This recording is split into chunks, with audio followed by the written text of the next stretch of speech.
इसलिए लगातार ये चीजें बेच रहे हैं। बताओ, भारतीय जनता पार्टी ने कहा था कि नहीं कहा था कि इनकी आय दोगुनी हो जाएगी किसान की? रेलवे स्टेशन और सब कीमती जमीन इस सरकार के लोगों ने बेच दिया। सपा सुप्रीमो अखिलेश यादव ने बहराइच के गेंद नगर मैदान में विशाल जनसभा को संबोधित किया। कैसरगंज, महसी, नानपारा, बलहा, मटेरा और बहराइच विधानसभाओं के प्रत्याशियों के लिए अखिलेश यादव ने वोट मांगे। उन्होंने कहा कि इस बार जनता मुकाबला कर रही है, समाजवादी और गठबंधन को बहुमत दे रही है जनता। पहले, दूसरे और तीसरे चरण में बढ़त सपा गठबंधन को मिली है और चौथे चरण का चुनाव हो रहा है। आज शाम को गठबंधन दूसरा शतक लगा देगा। ऐतिहासिक बहुमत के साथ गठबंधन की सरकार बनेगी। बहराइच का जनसैलाब देखकर बहुत सारे नेता अदृश्य हो जाएंगे। बहराइच ने ऐलान कर दिया है कि 22 में बाइसिकल आएगी।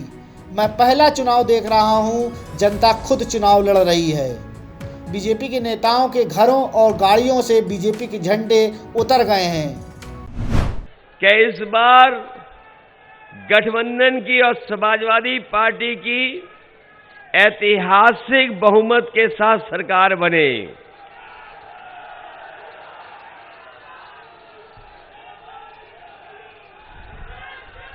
और जिन लोगों ने भी ये जन सैलाब देख लिया होगा, हो सकता है वो दूर से देख रहे हों। ये बहराइच का जन सैलाब देख करके बहुत सारे उनके नेता अदृश्य हो जाएंगे, अब दिखाई नहीं देंगे। ये लगता है ऐलान हो गया है बहराइच से कि इस बार 22 में बाइसिकल। ये आज मैं ऐलान मान लूं बहराइच से।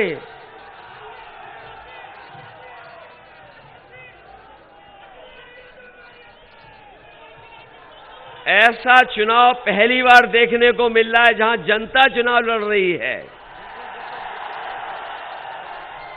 मुझे लगता लोकतंत्र के इतिहास में ये पहला चुनाव हो रहा है जहां जनता खुद लड़ रही है और भारतीय जनता पार्टी के लोगों के और उनके नेताओं के घरों से झंडा उतर गया है और इनकी गाड़ियों से भी झंडे उतर गए हैं।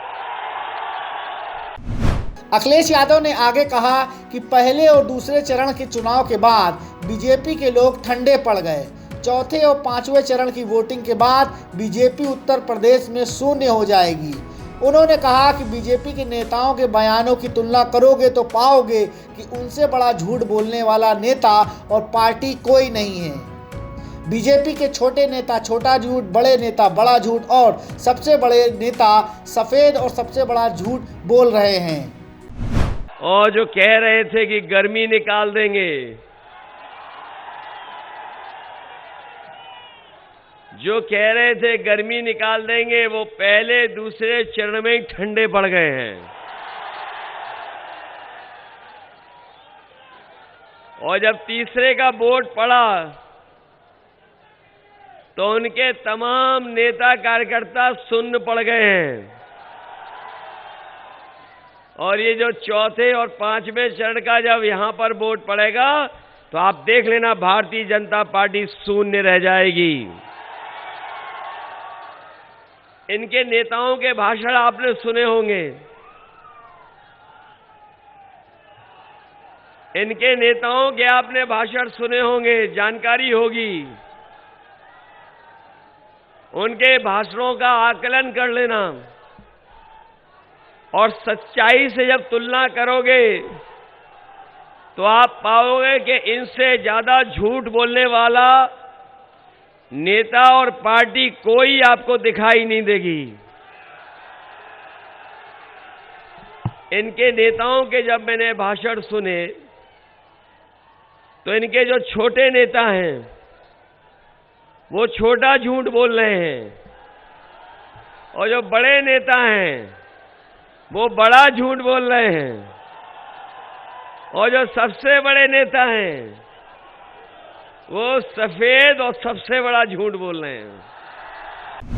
अखिलेश यादव ने बीजेपी सरकार पर निशाना साधते हुए कहा कि किसानों की आय दोगुनी नहीं की, किसानों के धान खरीद में लूट हुई, खाद और डीएपी नहीं मिली, डीजल पेट्रोल महंगा होने से नौजवानों की गाड़ी नहीं चल पा रही है और अगर ये दोबारा आ गए तो पेट्रोल 200 रुपये लीटर में बिकेगा।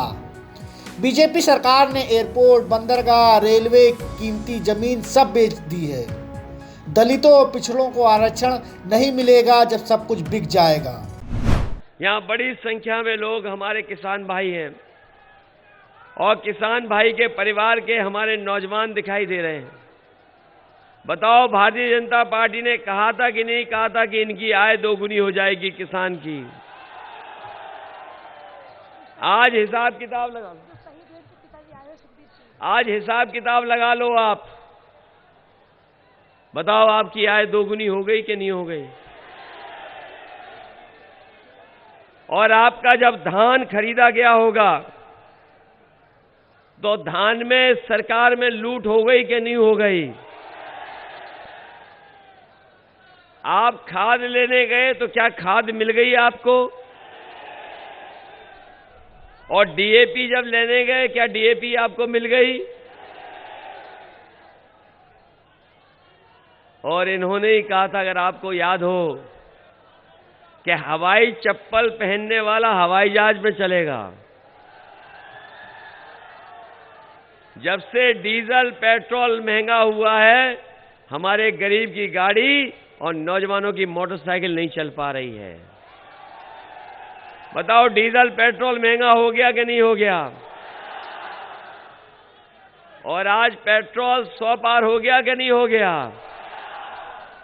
याद रखना, ये दोबारा आ गए तो पेट्रोल 200 रुपए बिकेगा, 200 रुपए लीटर। जो लोग कहते थे कि हवाई चप्पल वाले हवाई जहाज में चलेंगे, जैसे ही सरकार में आए तो हवाई जहाज बेच दिया कि नहीं बेच दिया? हवाई जहाज जहां खड़े होते हैं हवाई अड्डे बिक गए कि नहीं बिक गए? जो पानी के जहाज से वो बिक गए और पानी का जहाज जहां खड़ा होता है वो बंदरगाह बेच दिया। रेलगाड़ी बेच रहे हैं और रेलगाड़ी जहां खड़ी होती है, पता कर लेना, रेलवे स्टेशन और सब कीमती जमीन इस सरकार के लोगों ने बेच दिया। हमारे पिछड़े भाइयों, हमारे दलित भाइयों और यहां पर जितने हमारे लोग उपस्थित हैं, बताओ वो कहावत जानते हो कि नहीं जानते हो कि न रहेगा बांस इसीलिए बेच रहे हैं। जब बिक जाएगा सब तो बताओ नौकरी मिलेगी कि नहीं मिलेगी? और जो बाबा साहब भीमराव अम्बेडकर जी ने जो हमें संविधान में अधिकार दिए हैं, वो कहां चले जाएंगे अधिकार? उनसे हमें नौकरी और रोजगार नहीं मिलने वाला। इसलिए लगातार ये चीजें बेच रहे हैं और सरकार की जितनी बड़ी कंपनियां थीं जो हमारे और पैसे से और आपके पैसे से बनी थीं, वो सब बेचने का काम हो रहा है। Bureau report, ALP news.